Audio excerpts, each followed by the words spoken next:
Hello, Michael Phelps here. I want to talk with you a little bit about what kind of advice that I think is probably worth listening to and what type is not, as it pertains to you trying to get in shape, losing some body fat, getting the scale down to a number you like, those sorts of things. Number one, do not listen to people who only promote one kind of diet. For instance, if you've got someone that all they ever do is talk about keto diet, everybody's a keto diet. You may hear things like lose 30 pounds in 30 days. You must understand keto actually does work. If done properly, it puts you into where you're burning fat for fuel.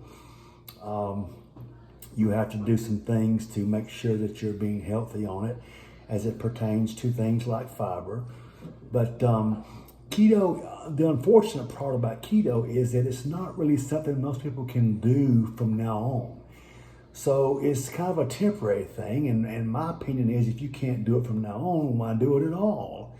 Unless it's just for a very short period of time for a kickstart or something.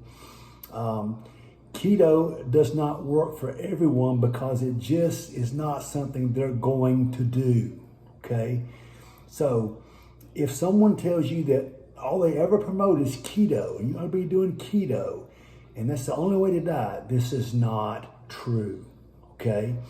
Same thing goes for someone who only preaches intermittent fasting. Intermittent fasting can also work. The one benefit that intermittent fasting has, in my opinion, over some other ways of dieting is that the gap you get where you have no eating is actually, it can be very good for your digestive system. So that's a plus. Again, if you're a person though who has to have food every so often, and maybe breakfast is one of those things, for instance, you can't give up, or you can't really make that 16 or whatever hour window it is that you're supposed to have every day with no food work. Again, it's something you're not going to do from now on. So it doesn't make sense to jump on it and do it unless it's just for a short period of time.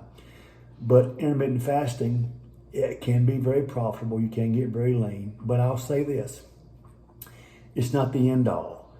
The person that only preaches intermittent fasting, and this is the way that you get lean and all those kind of things, you must understand, how did people in the 70s and the 80s and the 90s and the 2000s get shredded? I used to compete in bodybuilding contests for several years, and I got nasty, shredded and hard. I never once did intermittent fasting. I guess everybody that got lean in the 70s, 80s, 90s, 2000s were just lucky. They weren't doing intermittent fasting, so they were just lucky. So understand, it's not the end all. It will work, especially if your schedule works with it. The next thing I would say about what not to listen to is a genetic freak. If you've got someone who, and you've seen the guy, maybe in high school, you had someone that looked like they were sculpted out of a piece of stone and never touched a weight in their life, that's the genetic freak. A lot of your pro bodybuilders are freaks. That guy can get away with things that you can't. That guy's maybe 1 in 200 people. You can't really apply what he's doing to you. Reach out more to people who are along your genetic makeup and ignore the genetic freak. All his teaching and what he's doing is probably not going to help you.